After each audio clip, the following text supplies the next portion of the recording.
Avant la vidéo d'aujourd'hui, n'oubliez pas de vous abonner pour ne pas manquer les dernières vidéos. Si vous souhaitez voir un cas ou un sujet couvert par Paranormal Illisted, alors rendez-vous sur paranormalillisted.com et remplissez le questionnaire sous l'onglet « Suggérer un cas ». Numéro 3. Violette Jessup. En 1887, Violette Jessup est née de parents immigrants irlandais en Argentine. Dans sa jeunesse, elle a contracté la tuberculose, TB, et on lui a donné peu de temps à vivre. Mais miraculeusement, Jessup a continué à vivre une vie longue et intéressante et a reçu le surnom de Miss Insubmersible. Au XIXe siècle, la TB tuait un quart des personnes en Europe et en Amérique du Nord. Donc, y survivre était un grand exploit. Après le décès de son père, la mère de Violette a ramené la famille au Royaume-Uni. Sa mère a ensuite travaillé sur un navire pour la Royal Mail Line. Violette a été envoyée dans une école de couvent. Pendant ce temps, la mère de Violette a eu des problèmes de santé l'empêchant de travailler. En tant qu'aînée de 6 enfants, Violette a dû abandonner l'école du couvent et est devenue hôtesse pour la Royal Mail Line. Peu après, elle a commencé à travailler à contre-cœur pour la White Star Line. Elle ne voulait pas travailler pour la White Star Line car elle n'aimait pas l'idée de voyager au-dessus de l'Atlantique Nord en raison des conditions météorologiques. Des rumeurs circulaient également sur les passagers très exigeants de ce trajet.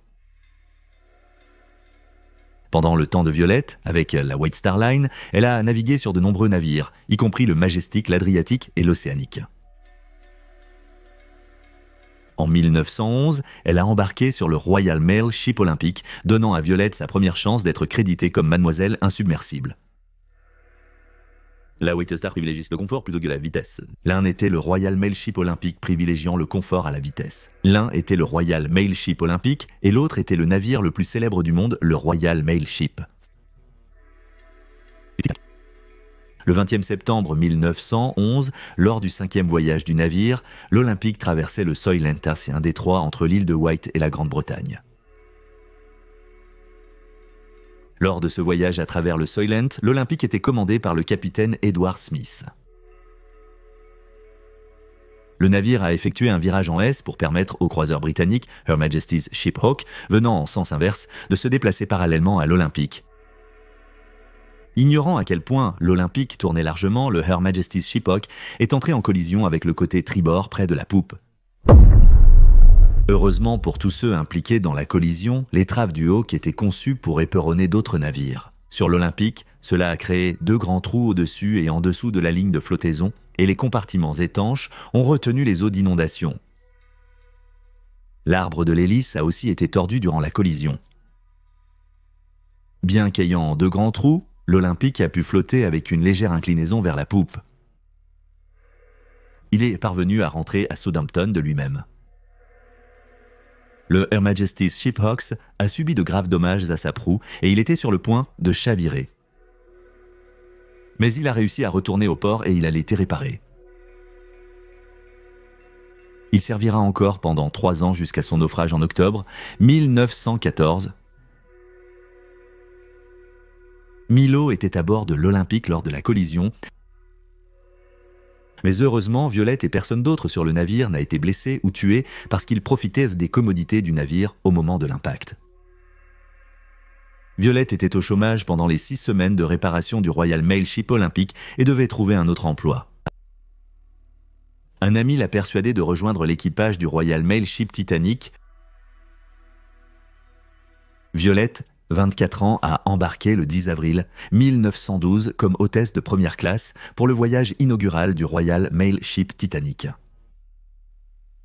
Le Royal Mail Ship Titanic, sous les ordres du capitaine Edward Smith, a navigué 4 jours sur l'Atlantique, comme nous le savons tous. Puis, juste avant minuit le 14 avril, le navire insubmersible a heurté un iceberg. Peu après, le Titanic a lancé un appel à l'aide signalant qu'il était en train de sombrer. Lorsque le navire a heurté l'iceberg, Violette et la plupart des personnes à bord se préparaient pour la nuit. Violette était allongée dans sa couchette, somnolente et confortable. Elle a été brusquement réveillée par le bruit de la collision et on lui a ordonné de monter sur le pont. Pour le bien du bateau, on lui a dit de garder les passagers calmes pendant que les équipages chargèrent les canots de sauvetage. Elle a ensuite été placée sur le canot de sauvetage 16. Juste avant d'être abaissée dans les eaux glaciales, on lui a confié un bébé à prendre soin. Le Royal Mail Ship Titanic a coulé 2 heures et 40 minutes après avoir heurté l'iceberg. Le lieu de repos final se situe dans les profondeurs de l'Atlantique Nord, au large d'Halifax, en Nouvelle-Écosse, Canada. Avec 2224 personnes à bord, un peu plus de 700 personnes verraient le Royal Mail Ship Carpathia, qui est arrivé 3h30 plus tard. Violette, avec le bébé dans les bras, monta à bord du navire après avoir survécu à son 2e désastre maritime. Alors qu'elle était sur le Carpathia, la mère de l'enfant arracha le bébé des bras de Violette et s'enfuit en pleurant. Peut-être qu'après avoir survécu à 2 désastres sur l'eau, on voudrait rester sur Terre pour le reste de sa vie. Mais pas Violette Jessup, elle a rejoint le Royal Mail Ship Olympic après sa réparation. Elle a servi sur le navire 2 années de plus jusqu'au début de la guerre en Europe. Violette a alors choisi de se consacrer à la vie terrestre. Elle s'est formée en tant qu'infirmière bénévole pour la Croix-Rouge britannique, mais par un heureux hasard, elle a été renvoyée à l'océan. En 1916, Violette était à bord du His Majesty's Hospital Ship britannique. Elle était le navire jumeau cadet de l'Olympique et du Titanic, le dernier des 3 paquebots transatlantiques d'eau de la White Star Line. Un an plus tôt, en 1915, le navire avait été transformé en navire hôpital pour soutenir l'effort de guerre.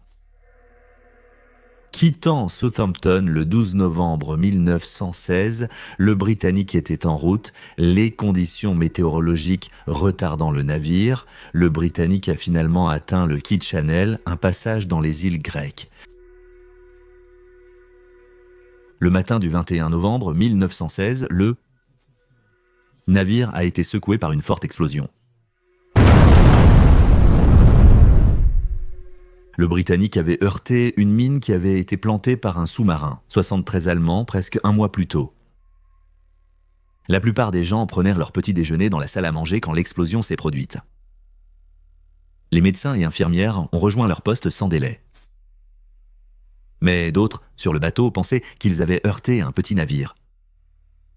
Ce qu'ils ne savaient pas, c'est que le côté tribord avait commencé à se remplir d'eau. Ayant subi trop de dommages au compartiment étanche, le navire a commencé à gîter sur le côté tribord. Avec le navire qui coulait rapidement, le capitaine aperçut la clé de l'île verte et décida de naviguer le navire, espérant échouer le vaisseau endommagé. Le Britannique étant incliné à tribord, le capitaine a commandé d'augmenter la vitesse du navire. À ce moment-là, l'équipage préparait les canots de sauvetage, mais n'a pas reçu l'ordre de les mettre à l'eau.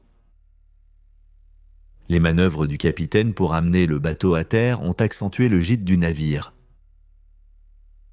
Redoutant une gîte excessive du navire, l'équipage a décidé de mettre les canots de sauvetage à l'eau dans le désordre. Alors que le navire s'inclinait vers le côté tribord, les hélices du navire maintenant en train de couler étaient du côté bâbord et avaient partiellement émergé. Ils ont aspiré 2 canots de sauvetage et haché tout le monde et tout à bord. Voyant les îles comme n'étant plus un espoir, le capitaine a ordonné d'arrêter les moteurs et a ordonné à tout le monde d'abandonner le navire. 35 canots de sauvetage ont réussi à se lancer alors que le Britannique chavirait du côté tribord. Peu après, la poupe du navire s'est élevée vers le ciel, les hélices émergeant de l'eau. Bien que les hélices aient été éteintes, elles ont continué à tourner et ont aspiré des canots de sauvetage alors que la poupe continuait à s'élever. Violette était sur l'un de ces canots de sauvetage et a dû sauter. Malheureusement, elle a subi une grave blessure à la tête, mais a survécu. À 9h07 du matin, le His Majesty's Hospital Ship britannique a sombré sous les vagues et est devenu le plus grand navire perdu pendant la Première Guerre mondiale. Sur les 1066 passagers, miraculeusement, seuls 30 hommes ont péri. Violette était devenue une survivante de 3 catastrophes maritimes, tout cela avant ses 30 ans. Étonnamment, Violette, maintenant appelée Miss Insubmersible, a continué à travailler pour la White Star Line. Elle rejoindrait la Red Star Line, puis plus tard la Royal Mail Line. En 1950, elle a pris sa retraite des voyages et s'est installée dans un village du Suffolk en Angleterre. Des années après sa retraite, par une nuit orageuse, Violette a reçu un étrange coup de téléphone d'un appelant anonyme.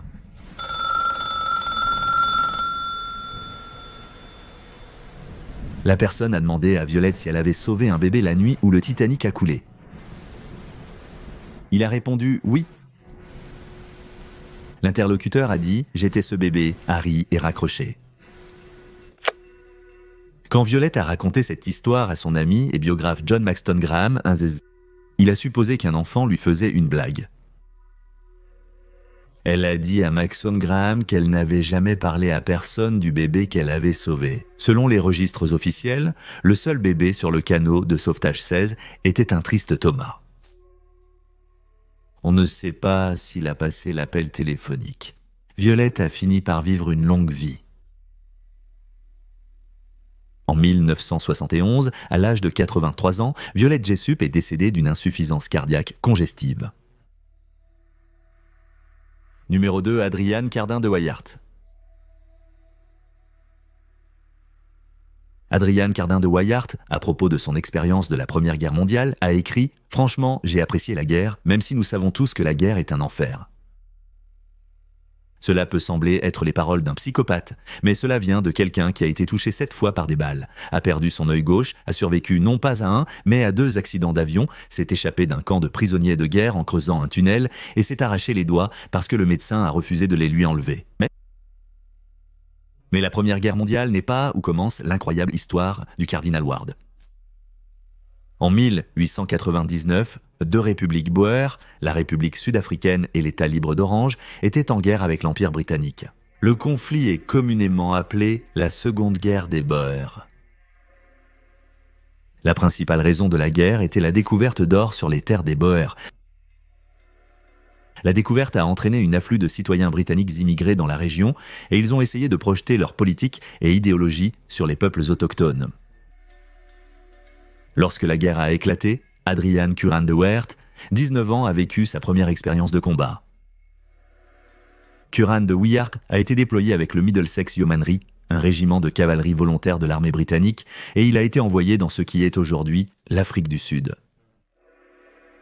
Pendant la bataille, Curran de Wyatt a été touché à l'estomac et à l'aine.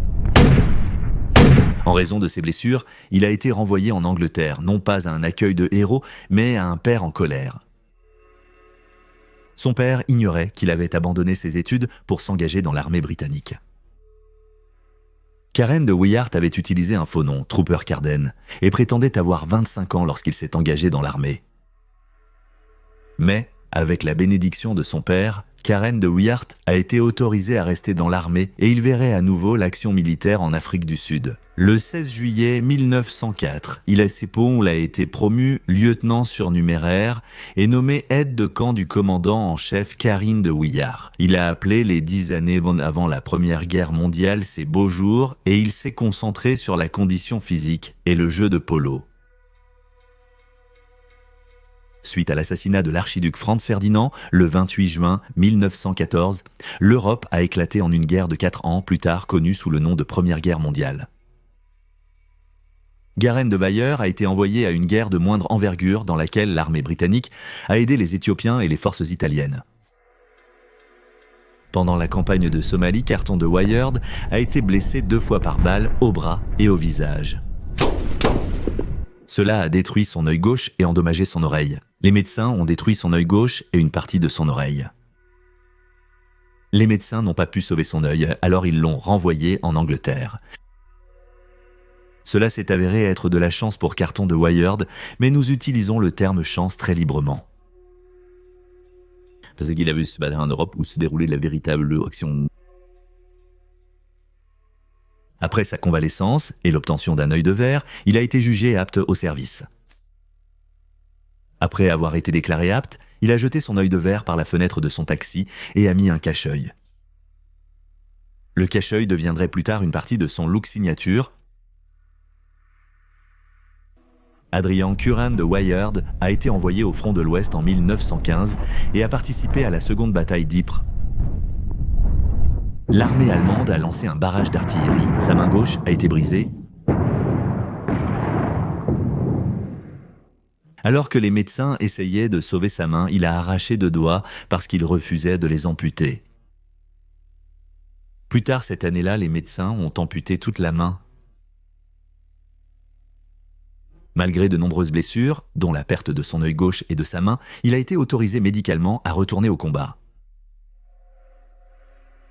En 1916, Curran de Wyatt a été promu commandant du 8e bataillon régiment du Gloucestershire. Bien qu'il fût commandant, cela ne l'a pas empêché de se salir la seule bonne main qu'il lui restait. Les soldats ont raconté que pendant la bataille de la Somme, Curran de Wyatt était dans les tranchées avec eux, tirant les goupilles des grenades avec ses dents et lançant les grenades avec sa bonne main sur l'ennemi. Ces efforts ont inspiré ses soldats, lui valant la croix de Victoria. Après la Première Guerre mondiale, Adrian Curran de Wyatt a été envoyé en Pologne comme second de la mission militaire britannico-polonaise. En 1919, captivité en Lituanie. Le 20e août, il était en captivité en Lituanie. Le 20e août, il était dans un train d'observation. Soudain, le train a été détourné par un groupe de Cosaques qui, selon l'Encyclopédie Britannica, sont des personnes vivant dans les arrière-pays du nord de la mer Noire et de la mer Caspienne. Curran de Wyatt n'était armé que d'un revolver, mais il a tenté d'arrêter le détournement. En luttant contre les pirates de l'air, Curran de Wyatt est tombé du train et sur les rails. Mais il a réussi à sauter de nouveau sur le train en mouvement et à gérer le reste des pirates de l'air. Curran de Wyatt s'est ensuite installé en Pologne, prévoyant une vie civile paisible. Mais ensuite, le 1er septembre 1939, sur ordre du Führer d'Allemagne, Adolf Hitler, les forces nazies ont envahi la Pologne. Ne se souciant pas de ces nazis, Adrian Curran de Wyatt a repris sa position dans l'armée britannique et a fourni des conseils militaires à la Pologne.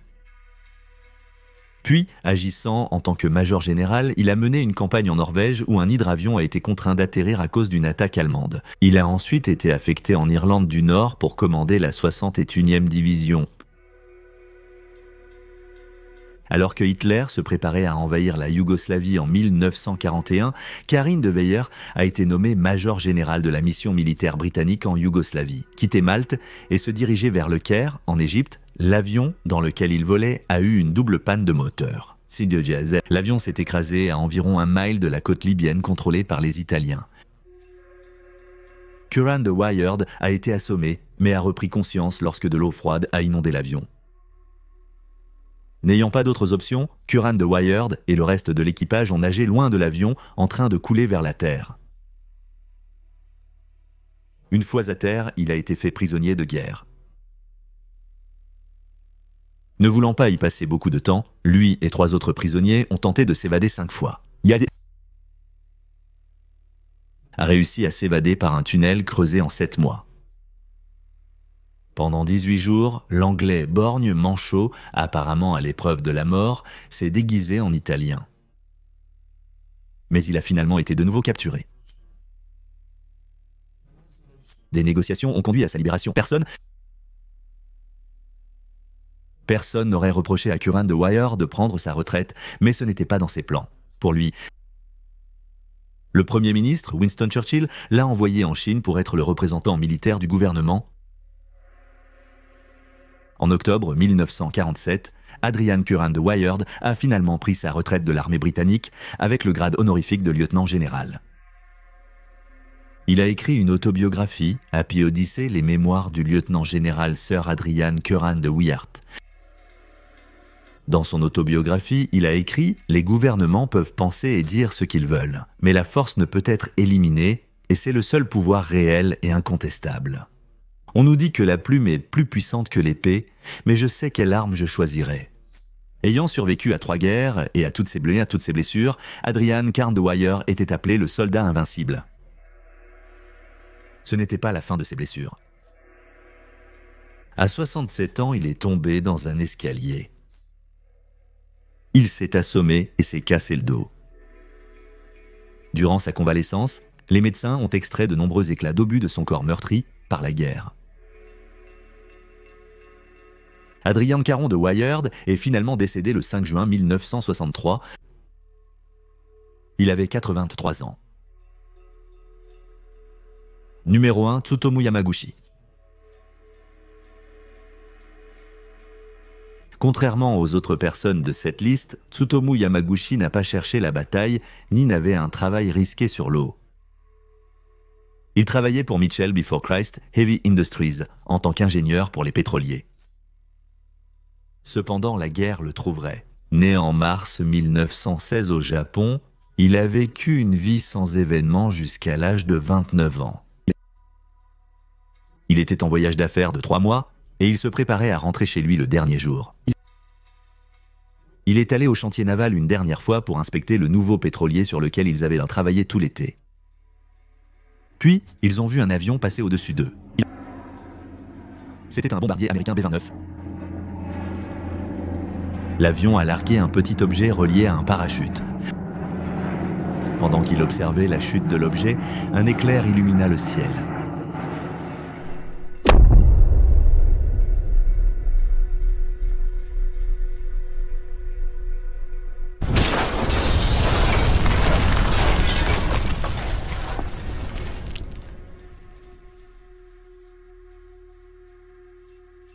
Yamaguchi a été projeté dans un champ de pommes de terre proche, comme frappé par une tornade. Maintenant aveuglé, son tympan rompu et avec de graves brûlures sur son côté gauche, il rampa jusqu'à un abri. À l'abri, il a retrouvé la vue. Après une courte pause, il est parti chercher ses collègues. Heureusement, ils ont survécu et passé la nuit dans un abri anti-aérien. Ai-je mentionné la date ? C'était le 6 août 1945, comme vous l'avez sûrement deviné. Quelques années plus tôt, tôt le matin du 7 décembre 1941, les forces japonaises ont lancé une attaque surprise sur la base navale des États-Unis à Pearl Harbor, à Honolulu, Hawaï. 2403 États-Unis. Personnels sont morts ce jour-là.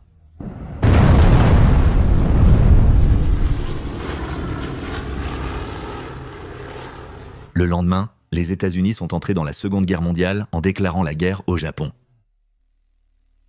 Avec la guerre faisant rage en Europe, les États-Unis se sont alliés aux forces alliées, qui comprenaient la Grande-Bretagne, l'Union soviétique, le Canada, l'Australie, la France, entre autres.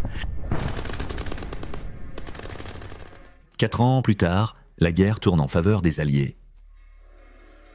Repousser les forces allemandes a reconquis les pays que les nazis avaient conquis. Le 30 avril 1945, Adolf Hitler a fait ce qu'il aurait dû faire suite à son échec en tant qu'artiste. Il a pris sa propre vie. Cela a mis fin à la guerre en Europe. Cependant, les États-Unis étaient toujours en bataille dans le Pacifique avec les Japonais. Les États-Unis avaient bombardé le Japon sans pitié. De nombreux bâtiments à Tokyo étaient faits de bois. Les 9 et 10 mars, les forces américaines ont largué des bombes incendiaires sur le centre de Tokyo. Plus de 100 000 personnes ont été tuées et 1 million se sont retrouvés sans abri. C'est le raid de bombardement le plus destructeur de l'histoire. Pourtant, les Japonais n'avaient même pas capitulé. Ne voulant pas que la guerre continue, le président Harry S. Truman a décidé de déchaîner une nouvelle bombe aux capacités destructrices que le monde n'avait jamais vues, la bombe atomique. Le plan était de larguer 2 bombes sur des villes japonaises. Malheureusement, Tsutomu Yamaguchi passait son dernier jour à Hiroshima. À 8h15 du matin, le bombardier Enola Gay a largué la bombe Little Boy sur Hiroshima, tuant 66 000 personnes et en blessant 69 000. Yamaguchi n'était qu'à 3 km de l'épicentre. Yamaguchi a survécu à la première bombe atomique et est rentré chez lui. et a repris le travail 3 jours après. Les États-Unis prévoyant de larguer une seconde bombe sur Kokura.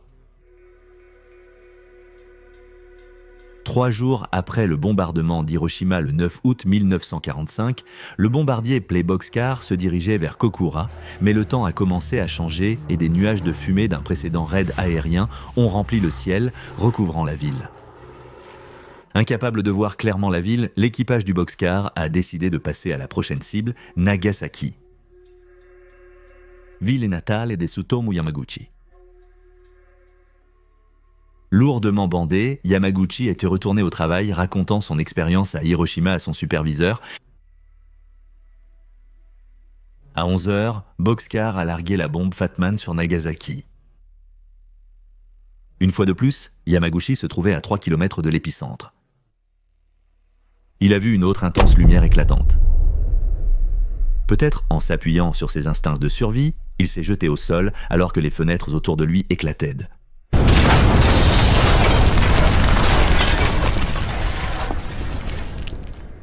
Tous ses pansements ont été soufflés et il a reçu une autre vague de radiation. Étonnamment, ayant survécu à sa deuxième explosion de bombe atomique, Yamaguchi s'est échappé relativement indemne. Bien que le gros homme était plus puissant que le petit garçon, le paysage vallonné de Nagasaki a aidé à réduire l'impact de la bombe. 39 000 personnes ont été tuées et 2 500 ont été blessées. Yamaguchi a repris ses esprits et est parti travailler pour rentrer chez lui et découvrir ce qui était arrivé à sa femme et à son fils. Quand il a atteint la rue, il a découvert que sa maison avait été détruite et il n'a pas vu sa famille. Il craignait qu'ils aient été tués dans l'explosion, mais il s'est avéré que sa famille avait survécu avec des blessures mineures, et c'était parce que Yamaguchi avait survécu au bombardement d'Hiroshima. Avant le largage de la bombe, sa femme et son fils étaient partis lui acheter de la pommade pour brûlure. Lorsque la bombe a explosé, ils ont trouvé un tunnel et y ont trouvé refuge. Des jours après la deuxième explosion, Yamaguchi languissait dans l'abri anti-bombe et vivait un enfer. Ses cheveux sont tombés, ses blessures se sont gangrenées et il a vomi continuellement pendant plus d'1 semaine. Il s'est lentement remis de ses blessures et de l'exposition aux radiations, puis a repris une vie normale. Il a continué à travailler en tant qu'ingénieur pour Mitsubishi et a eu 2 filles avec sa femme. Après la paire d'attaques atomiques, le Japon s'est rendu, mettant fin à la Seconde Guerre mondiale.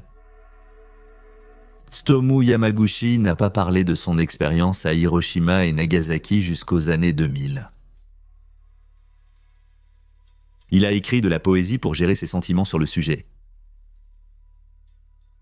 Son mémoire est devenu une partie du mouvement anti-armes atomiques et il a parlé devant les Nations Unies au sujet du désarmement nucléaire. Bien qu'il ne soit pas la seule personne à prétendre avoir survécu aux 2 attaques, il est la seule personne officielle reconnue par le gouvernement japonais pour avoir survécu au bombardement d'Hiroshima et de Nagasaki. Il a reçu cette distinction en 2009 et a été nommé personne 2 fois bombardée. Malheureusement, la célébration fut brève. Du cancer de l'estomac. Le 4 janvier 2010, Tsutomu Yamaguchi du cancer de l'estomac. Le 4 janvier 2010, Tsutomu Yamaguchi est décédé à l'âge de 93 ans.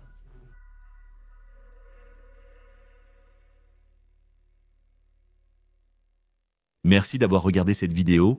Nous espérons que vous l'avez trouvé intéressant. Si vous l'avez trouvé intéressant, assurez-vous de vous abonner. Nous aurons une nouvelle vidéo sur le paranormal chaque semaine. Si vous êtes nouveau sur cette chaîne, n'oubliez pas de consulter notre autre chaîne criminellement répertoriée. Nous avons plus de 325 vidéos présentant des histoires de crimes étranges mais vrais. Vous pouvez le trouver sur youtube.com/criminellement répertorié. Nous avons également un podcast sur les affaires non résolues qui ont finalement été résolues, appelé Criminellement répertorié présente. Dans le meurtre. Vous pouvez le trouver sur Stitcher, Spotify, Amazon Music et partout où vous trouvez de super podcasts. Mais c'est tout pour aujourd'hui. Merci encore d'avoir regardé.